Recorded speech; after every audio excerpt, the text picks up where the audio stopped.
저 누구? 닦으면 안 되지. 그렇지.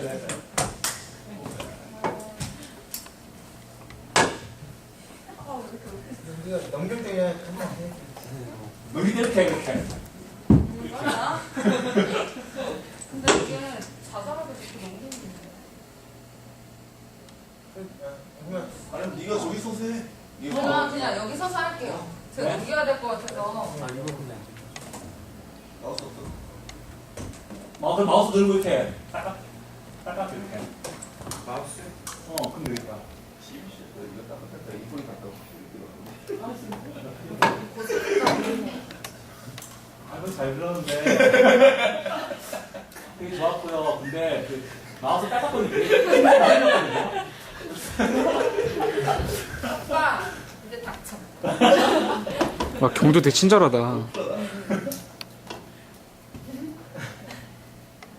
세상에 여자가 저 혼자라고 가정을 해보았습니다. 이렇게 유승호, 강동원 같은 멋진 남자들이 저에게 어필을 하겠죠. 수많은 남자들이 저에게 남자로서 인식되기 위해서 여러 가지 자신의 매력을 발산을 할 것입니다. 그 중에서 저는 저의 마음에 드는 남자를 선택을 하겠죠. 기업도 이렇게 저를 원하는 여러 명의 남자와 같습니다.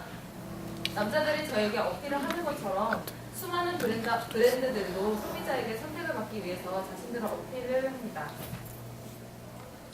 브랜드는 제품이나 서비스를 경쟁자의 것과 차별화시키기 위해 사용하는 이름과 상징물의 총체적인 것들을 말합니다.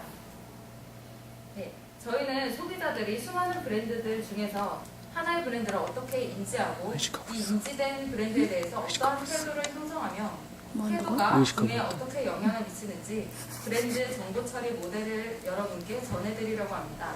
저는 발표를 맡은 컬러즈 15기 안경수입니다. 역겨워. 저희는 소비자 브랜드 정보 처리 모델을 컬러즈 간지나 제이기가 나이키라는 브랜드를 구매한 것을 바탕으로 여러분께 설명을 해드리려고 합니다. 제이기는 얼마 전 나이키를 샀는데요. 제이기가 나이키를 어떻게 사게 됐는지 일련의 과정들을 여러분과 함께 차근차근 알아보도록 하겠습니다.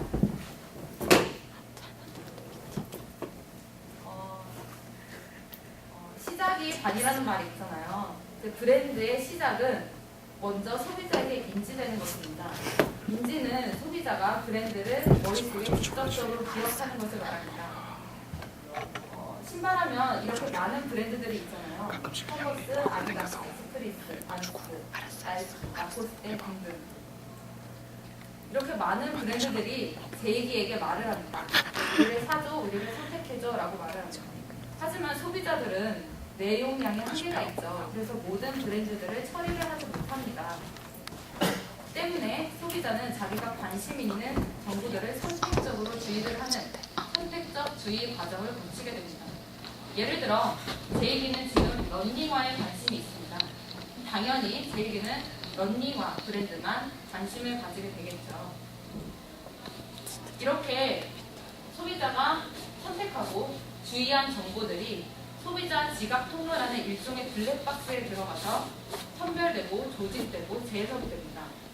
우리가 컴퓨터에서 파일을 다운로드 받을 때 다운로드 받고 바탕화면에만 냅두는 것이 아니라 이거는 여기에 해당되는 폴더, 여기에 해당되는 폴더라고 정리를 하잖아요. 그것과 마찬가지로 소비자들은 자기가 선택한 정보들을 일련의 과정을 거쳐서 선별하고 조직을 하게 되는 것입니다.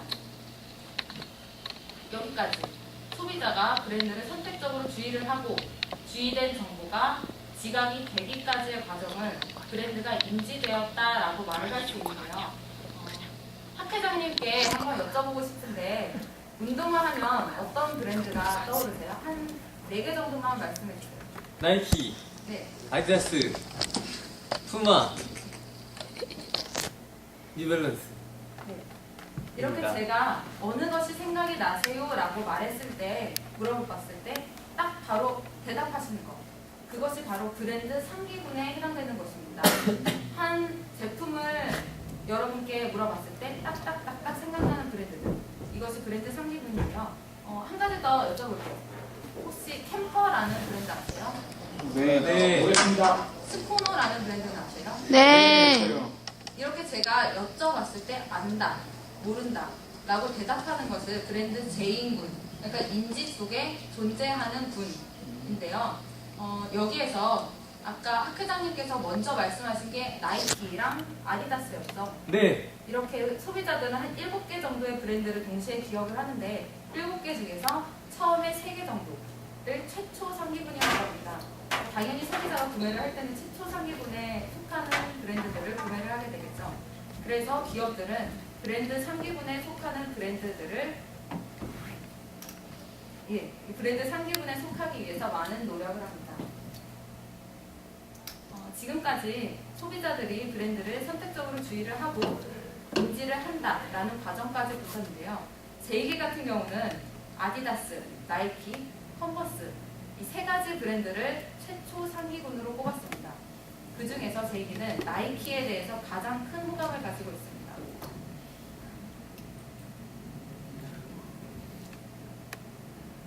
그렇다면 제2기가 나이키에 대해서 어떻게 호감 있는 태도를 가지게 되었는지 지금부터 알아보도록 하겠습니다. 소비자가 브랜드에 대한 태도를 형성했다고 할 때 그 형성 요인으로 보시는 바와 같이 4가지를 들 수 있는데요. 첫 번째는 연합, 두 번째 강화, 모방, 기대가치 이론에 의해서 소비자들은 브랜드에 대한 태도를 형성을 하게 됩니다. 첫 번째, 연합에 의한 형성입니다. 연합에 의한 형성 같은 경우는 여러 가지 정보들이 하나로 합쳐져서 총체적인 브랜드 이미지를 결정한다는 것입니다. 제기 같은 경우는 나이키에 대해서 호감 있는 태도를 형성을 할 때 나이키는 일단 네임밸류가 있다. 디자인이 예쁘다. 조금 비싸다. 이렇게 조금 비싸다가 살짝 걸리긴 하지만 앞에 2개가 커버가 되기 때문에 이 총체적인 것들이 연합을 해서 결국에는 호감 있는 태도를 형성한다는 것입니다. 두 번째는 강화에 의한 획득인데요. 이런 경우 굉장히 많으실 거라고 생각이 돼요. 내가 어떠한 브랜드를 주변 사람에게 물어봤을 때 그 브랜드 굉장히 좋대, 예뻐, 편해, 오래 신을 수 있어 라고 이렇게 지속적으로 득이 되는 말을 할 때 아 이게 좋구나 라고 해서 브랜드에 대한 좋은 태도를 형성하는 경우를 말합니다. 세 번째, 모방에 의한 획득인데요. 모방에 의한 획득 같은 경우는 자기가 속한 집단이나 공동체 혹은 롤모델이 되는 사람이 많이 그 제품을 사용했을 시 아, 이 제품이 많이 쓰이는구나, 괜찮나 보네 라고 하면서 태도를 형성하는 경우를 말합니다. 네 번째, 기대가치 이론인데요. 이 이론 같은 경우는 제가 어떠한 제품에 대해서 일련의 기대들을 가지고 있는데 이 기대를 충족시켜줄 다른 브랜드가 나타났을 때 이 브랜드가 내 기대를 충족시켜줄 수 있겠구나 라고 하면서 호감 있는 태도를 형성하는 것을 말합니다. 예를 들어서 제2기 같은 경우는 나이키에 대해서 생각을 할 때 이건 오래 신을 수 있을까? 디자인은 이쁜가? 나에게 어울릴까? 비싸진 않은가? 나는 여러 가지 기대가 있는데 나이키가 내가 가지고 있는 기대 이상을 충족시켜줄 수 있다고 생각했기 때문에 나이키에 대한 좋은 호감 있는 태도를 형성하게 된 것을 말합니다. 지금까지 제2기가 어떤 요인들에 의해서 나이키에 대해서 좋은 호감 있는 태도를 형성하게 되었는지를 보셨는데요. 잠깐만 시각을 돌려서 아까 제2기가 컨버스, 아디다스, 나이키 이 3가지를 최초 상기군으로 꼽았다고 했잖아요. 근데 제2기는 나이키를 가장 호감 있는 브랜드로 선택을 했습니다. 그렇다면 최초 상기군 중에 하나인 컨버스의 경우 그냥 이대로 포기를 해야 할까요? 컨버스의 경우도 제2기에게 지속적으로 커뮤니케이션을 해서 제2기의 태도를 변화시킬 수가 있습니다. 컨버스는 먼저 인류 브랜드라는 전달자의 공신력을 가지고 있습니다. 그리고 두 번째, 우리는 합리적 가격을 가지고 있고 디자인이 심플하다라는 논리로 전달을 합니다. 그리고 세 번째, 20대면은 컨버스 하나쯤은 가지고 있지 않겠어? 라는 대중적인 가치를 들어서 수신자의 감정을 건드립니다. 이렇게 3가지 요소가 설득적인 요소로 작용을 했을 때 제2기가 이거를 정말 논리적이다, 내 태도를 바꿀만 하다라고 인식을 했을 때 브랜드 태도 변화가 일어나는 것입니다.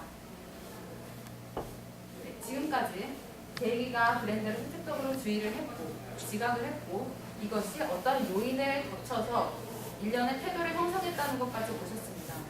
그리고 이 태도는 기업의 설득 요소들에 의해서 변할 수 있다는 것까지 보셨습니다. 이제 다시 제이기 얘기로 돌아가서 제이기는 중간에 컨버스에 살짝 흔들리기는 했지만 여전히 나이키에 호감 있는 태도를 가지고 있습니다.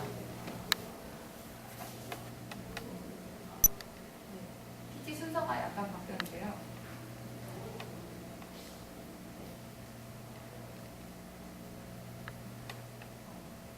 구매 이전에 인지를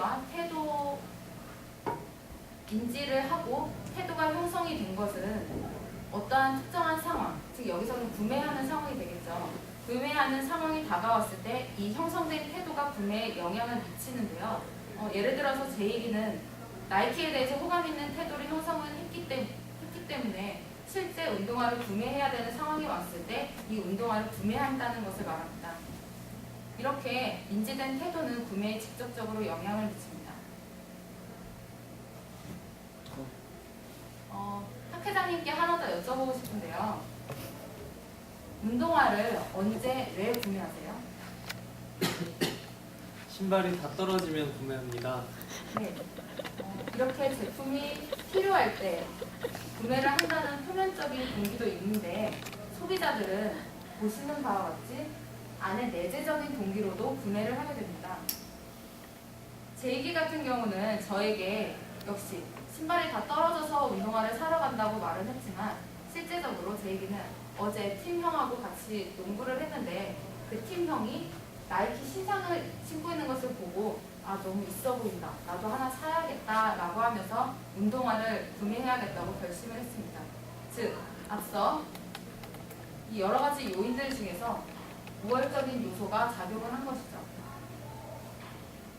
이러한 숨은 동기들로 인해서 제이기는 실제 구매를 하게 되었습니다. 자, 이제 구매를 했으니까 끝. 쓸까요? 아직 끝날 때까지는 끝나는 게 아니죠. 실제적으로 소비자가 구매를 한 후에 나타나는 행동들이 있는데 기업들은 이 행동들에게까지 집중적으로 주의를 해야 합니다. 제이기 같은 경우는 태도와 행동이 일치된 상황인데 지금 보시는 사례 같은 경우는 태도와 행동이 일치되지 않은 상황인데요. 어떤 경우냐면 제이기가 나이키를 좋아하고 호감 있는 태도를 가지고 있었는데 아디다스가 현재 세일을 하고 있어서 아디다스를 구매를 했습니다. 그런데 이 제이기는 이제 구매를 했는데 원래 우리의 플로우대로 하면 태도를 형성을 하고 이 태도가 행동에 영향을 미치는 거잖아요. 근데 제이기 같은 경우는 일단 행동, 아디다스를 구매를 하고 아디다스를 샀으니까 이전보다 아디다스를 좀 더 좋아해 볼까? 라고 행동 이후에 태도를 변화시키는 경우를 말합니다. 이렇게 태도와 행동 간의 불일치가 있을 때 태도와 행동 간의 불일치가 있을 때 소비자들은 행동으로부터 태도를 변화시키려는 노력을 한다는 것입니다. 때문에 기업은 구매 이후에 나타나는 고객의 인지 구조와 과정도 관리해야 합니다. 그리고 소비자는 구매 이후에 평가 단계를 또 내리게 되는데요. 이 그래프는 많이 보셨을 것이라고 생각이 되는데 소비자들이 제품에 대해서 어떠한 기대를 가지고 있어서 구매를 했고 이 브랜드가 어떠한 퍼포먼스를 나타냈을 때 내 기대와 일치를 하느냐 그리고 내 기대를 더 뛰어넘는 것을 만족시키느냐에 따라서 소비자들이 직접적으로 만족을 하고 이것이 재구매 그리고 다른 사람에게 추천하는 행동으로 나타나는 양상이 있는 반면 기대와 퍼포먼스가 일치하지 않았을 경우는 소비자가 불만족을 하고 구매를 중단하고 불평 활동을 하는 것까지 이어지게 됩니다. 당연히 기업 측에서는 오른쪽 쪽을 선택하게 되겠죠. 지금까지 소비자들이 브랜드를 인지를 하고 이 인지된 브랜드에 대해서 태도를 형성을 하고 이 형성된 태도를 바탕으로 실질적 행동으로까지 나타낸다는 일련의 과정들을 보셨습니다. 이 과정은 비단 브랜드에게만 해당되는 것이 아니라 저희 모두에게도 해당될 수 있는데요. 예를 들어 제가 취업을 갔다고 할 때 회사가 어떠한 요소들에 의해서 선택적으로 주의를 하는지 어떠한 요인들로 태도를 형성을 하는지 또 우리 우리 학회 입장에서 보면은 우리의 타겟 시대 고객들이 어떠한 숨은 동기를 가지고 우리 학회를 찾는지 이런 것들이 적용될 수 있습니다. 저희 한 사람 한 사람이 고객들에게 선택이 되고 저희 학회가 소비자의 머릿속에 호감장치를 누릴 수 있는 학회가 되기를 바라며 이상 저희 컬러즈 15기가 준비한 발표를 마치겠습니다.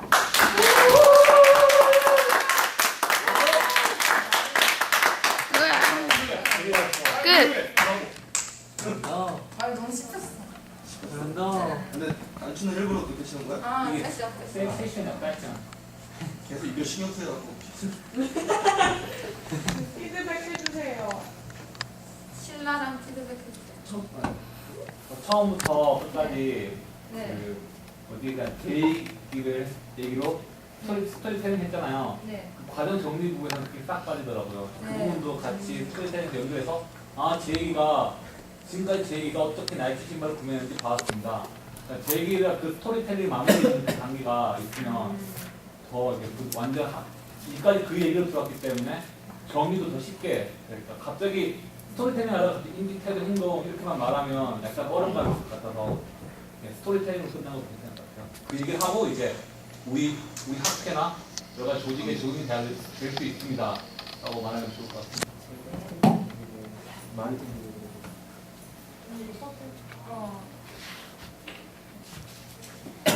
네. 헤드에서 내용이 좀 어려운 것 같습니다. 네. 예, 그래서 네. 이게 약간 순차적으로 이렇게 진행되는 거잖아요. 근데 이게 처음에 보여주던지 아니면 중간중간에 이렇게 뭐 프로세스가 이렇게 진행되고 있는 걸 보여주던지 해서 네, 내비게이션 같은 거를 보여주는 게 좀 더 네. 쉽지 않을까 싶어요. 예. 근데 내비 하려고 했는데 네. 시간이 없어. 네. 다음에 할 땐 하도록 하겠습니다. 네.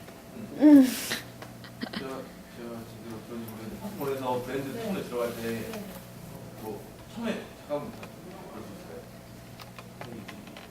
그 다음에 브랜드 넘어갈 때 기업이 소비자한테 뭐 다가가려고 한다 이렇게 한 다음에 그냥 바로 브랜드 소비자에 당한다 하는데 왜 브랜드가 나왔는지 약간 설명이 왜 우리가 브랜드를 선택했는지 그냥 말로 뭐 제가 봤을 때 뭐 최선의 조건인 브랜드 뭐 이러면서 이렇게 설명해주면 들어가면 좋을 것 같아요. 안 그러면 약간 제가 느끼기에는 약간 뜬금없이 갑자기 브랜드가 딱 나온 것 같아요. 이 브랜드가 나왔다는 게 이 브랜드를 설명하는 거에서 뜬금없이 나왔다는 거. 그러니까 막 기업이 소비자한테 이제 다가가려고 하는데 이제 그러면 브랜드를 보시겠습니다 이렇게 나온 느낌? 약간 왜 그러니까 간략하게 어떤 브랜드가 뭔지 그러니까 다가가기 위해서 가장 최적의 조건은 브랜드 뭐 이런 식으로 포장을 해서 이렇게 뭐랄까 들어갈 때 거기 사이에 약간 뭐라 그래 연결고리 뭐지 경주 그 얘기에서 브랜드 넘어갈 때 약간 좀 뜬다는 그냥 갑자기 브랜드가 팍 아, 나오는 그 거 그냥 우리 생각은 경주가 있고 수많은 남자들 있잖아. 근데 경주가 지금 약간 내가 소비자. 소비자인데 거기서 얼굴 잘생긴 애를 뽑는 거야. 그래서 결국 경주한테 선택받은 거는 얼굴 잘생긴 남자다. 즉 브랜드가 소비자에게 뽑히려면 그러니까 기업이 소비자의 선택을 당하려면 기업의 제품이 결국 기업의 얼굴인 브랜드가 좋아야 된다. 이런 식으로 나온 거거든. 그러니까 그 얘기 제가 부분이 스토리텔링을 할 때 그 브랜드가 기업의 얼굴이다라는 부분을 빼고 말했어요. 떼서 그분 얘기하는 거야. 그러니까 브랜드 기업의 얼굴이고 경주는 그 얼굴 잘